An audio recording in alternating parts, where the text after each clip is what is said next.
KR Visakha news channel కి స్వాగతం. చంద్రబాబు నాయుడు గారికి, అలాగే deputy chief minister Shri Pawan Kalyan గారికి, అలాగే కీలక బాధ్యతలు వహిస్తున్నటువంటి నారా లోకేష్ గారికి, అయ్యా మీ అందరికీ నేను తెలియజేసేది మెగా డిఎస్సి.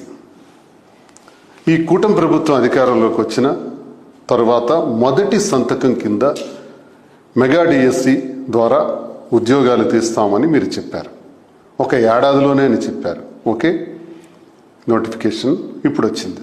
16,347 ఉద్యోగాలకు జూన్ 6 నుంచి జూలై 6వ తారీఖు వరకు, మరి 30వ తారీఖు నుంచే హాల్ టికెట్స్ కూడా డౌన్లోడ్ చేసుకోండి.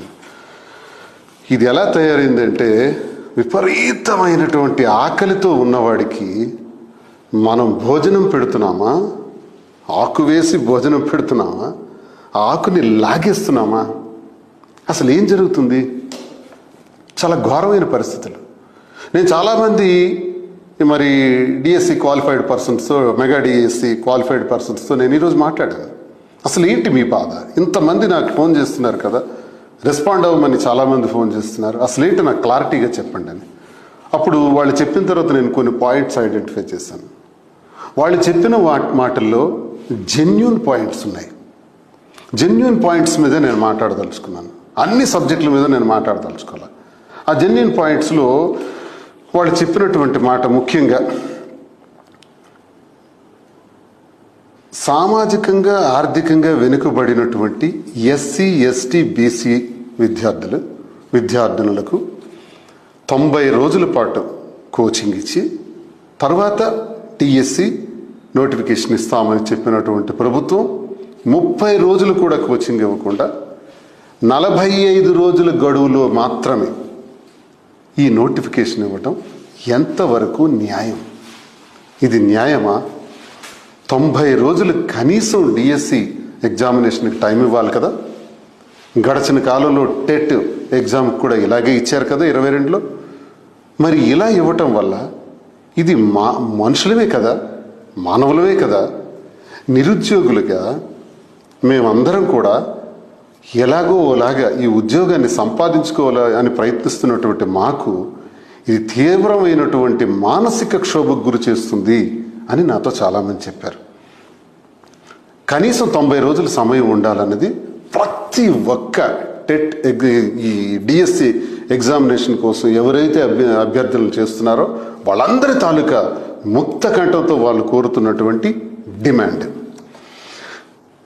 ఎస్జిటి ఎందుకంటే చెప్తున్నారు, ఎస్జిటికి సాధారణంగా ఈ సిలబస్ ఎలా ఉంటుందంటే 3rd class to 10th class వరకు సుమారు 70 బుక్స్ మేము ప్రిపేర్ కావాలండి. అందులో మెథడాలజీ మీద ఒక 5 సబ్జెక్ట్స్ వారిగా ఒక 10 బుక్స్ మేము ప్రిపేర్ కావాలి. జీకే అండ్ కరెంట్ అఫైర్స్ ఏంటి విద్యా దృక్పథాల మీద మొత్తం ఇంచుమించు 90 బుక్స్ వరకు మేము స్టడీ చేయాలి. ఈ స్టడీ చేయడానికి 45 రోజుల గడువు ఎలా సరిపోతుంది? దీంతో మేము ఎలా ఈ పరీక్షను రాయగలుగుతాం అని స్పష్టంగా అడుగుతున్నారు. It's a genuine request. గత 7 సంవత్సరాలుగా డిఎస్సి నోటిఫికేషన్ లేనందున కొన్ని వేల మంది అవకాశాలు కోల్పోయాం కాబట్టి వయో పరిమితిని కూడా పెంచండి అని అడుగుతున్నారు. ఇది ఆలోచించాల్సినటువంటి అవసరం ప్రభుత్వానికి ఉంది. టెట్ అర్హత కలిగిన ప్రతి ఒక్కరికి డిఎస్సి వరకు అవకాశం ఇవ్వాలని కోరుకుంటున్నాం. అంటే టెట్ రాసిన వాళ్ళందరికీ కూడా అవకాశం ఇవ్వాలి. It's also important request. 24లో గడిచిన ప్రభుత్వంలో ఇచ్చినటువంటి సుమారు 6,100 పోస్టులు ఉన్నాయి. వారిని అనర్హులుగా దయచేసి గుర్తించకండి. వారితో పాటు మరికొంతమంది కూడా మిగిలిన వాళ్ళు ఉన్నారు. వీళ్ళందరికీ అవకాశం ఇవ్వండి. మరో రిక్వెస్ట్ ఏంటంటే ఆర్ఆర్బి, ఎన్టీపీసీ, రైల్వే ఎగ్జామ్స్ ఇవన్నీ ఉన్నాయి. వీటికి సమాంతరంగా ఈ డిఎస్సి నోటిఫికేషన్ ఇవ్వటం వల్ల మేమేమైపోవాలి? డిఎస్సికి వెళ్ళాలా? డిఎస్సికి వెళ్ళటం వల్ల ఆ ఎగ్జామ్స్ రాసే అర్హతని మేము కోల్పోతున్నాం కదా. ఒకేసారి ఎందుకు నిర్వహించాలి? మరో 45 రోజులు పెంచి 90 రోజులు గ్యాప్ ఇవ్వటం వల్ల ఆర్ఆర్బి పరీక్షలు రాయొచ్చు, ఎన్టీపీసీ ఎగ్జామ్స్ రాయొచ్చు, అలాగే డిఎస్సి కూడా రాయొచ్చు. ఇప్పుడు మనిషి మళ్ళీ మళ్ళీ పుట్టం, ఒకసారే పుడతాం. ఈ పుట్టిన కాలంలో పాపం డిఎస్సి అర్హులైన వాళ్ళందరూ ఈ ఎగ్జామ్ రాయటానికి బాగా చరిత్రలో గమనిస్తే లైఫ్లో ఒకసారి అవకాశం వస్తుంది.